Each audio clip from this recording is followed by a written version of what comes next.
Greetings everyone and welcome to Coffee Black, where the Voyager adventures continue on YouTube. I'm your host, Captain G, and this is the channel where you get your refill of everything Star Trek Voyager related, from trivia, news, reviews, and more. So before I talk about today's topic, I'd like to encourage new viewers to subscribe to the channel, also check us out on X, formerly known as Twitter, and visit our Facebook page for more Voyager content. This video will be my breakdown for Star Trek Prodigy Season 2, Episode 15, Ascension Part 1. Computer Access File, Episode 15, Alpha, and Enhanced View Screen.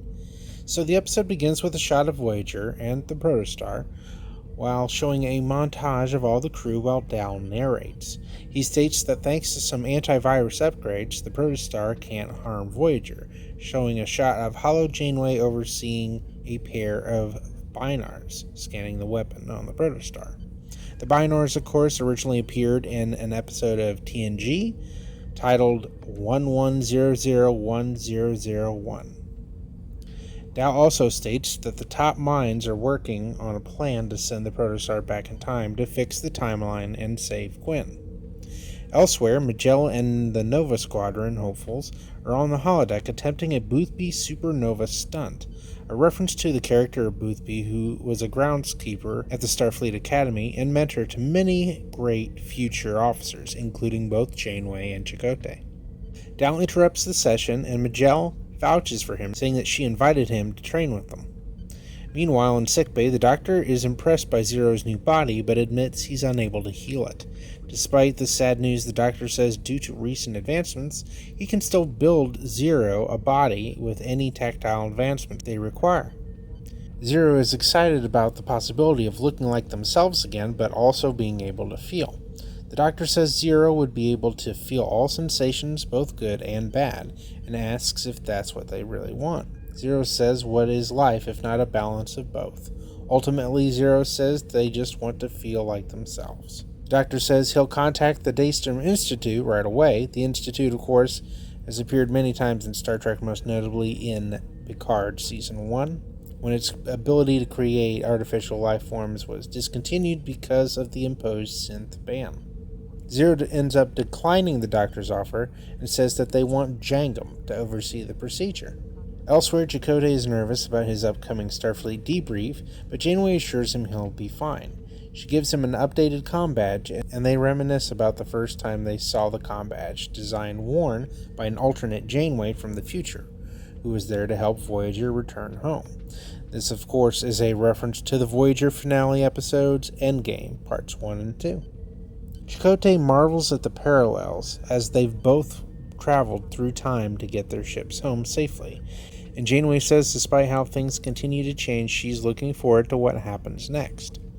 Chakotay and Janeway arrive at the debriefing, with Jellicoe on screen. The command crew debate how to return the Protostar to its proper time. Commander Titus believes that they can reopen the wormhole to achieve this, but Jellicoe intervenes and says Starfleet Command has decided they will determine the details of how to fix the timeline. Jellicoe says Starfleet is already spread too thin, with the Romulan evacuation, damaged fleets from the living construct, and androids that are barely keeping member worlds running. The Romulan evacuation and the android usage, of course, are references to the first season of Star Trek Picard, and the ships being damaged by the living construct is a reference to the events that unfolded in the Prodigy Season 1 finale. Jellicoe gives them direct orders to return home and allow Starfleet to handle the mission of sending the Protostar back in time. Janeway is uneasy with these orders and says she doesn't like to leave their fate in the hands of bureaucrats. The command crew, including Chakotay, all agree that they can't go rogue a second time and should follow their orders. In the next scene, the cadets are in the mess hall discussing their disappointment that they won't get to finish the mission, and they are concerned for Gwen's well-being. Gwen is called to the bridge when the command crew receives a message from a downed Starfleet shuttle. The message is from Itheron, her father, warning them that Essentia has too much power and a war is brewing. He reveals that Essentia has temporal domes that are used to build weapons at an accelerated rate. Shortly into the conversation, Itheron's transmission is ended, and a new transmission from Essentia takes place. She threatens them, revealing she knows their coordinates. Janeway says the Elthron was requesting asylum and is under her protection, but Essentia disregards the claim and says she's sending a gift to them. Suddenly, a weapon ship decloaks, and Janeway hails them, saying that any aggression would be taken as an act of war. The ship begins to fire an energy beam that siphons Voyager's power.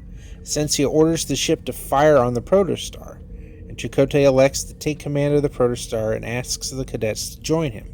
On their way to intercept the Nova cadets, who have an injured pilot, Dal decides to join Majel and the other pilot on their way to the fighters. Chakotay takes command of the protostar and begins evading enemy fire. Janeway orders her commander to fire quantum torpedoes at the ship, but their sensors can't lock onto it.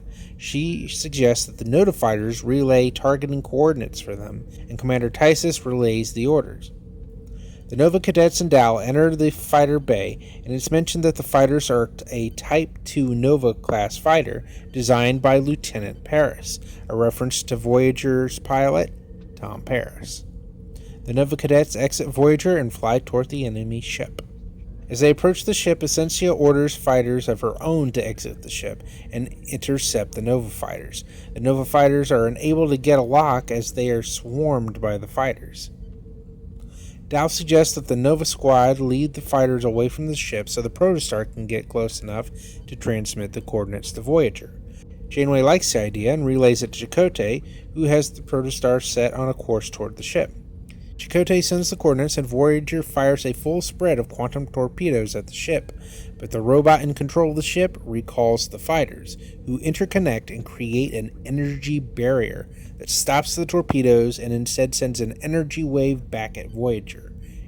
Tysus tells Janeway Voyager's shields are down, and Janeway responds that they're now at Essentia's mercy. Essentia basks in her pending victory and mocks a prisoner that she has confined in a corner. She approaches him and says his skills have been very useful to her. It's revealed her prisoner is the Traveler, Wesley Crusher. And there you have it. That's my breakdown for part 1 of Ascension. This was a fantastic episode with some great action, callbacks, and Easter eggs. So I will go ahead and rate this episode 9 coffees out of 10. Hope you all enjoyed the video. If you did, please drop a like to help support the channel and boost our channel's algorithms as well. Thanks for watching, and I'll see you in the next breakdown video. Everyone take care and live long and prosper.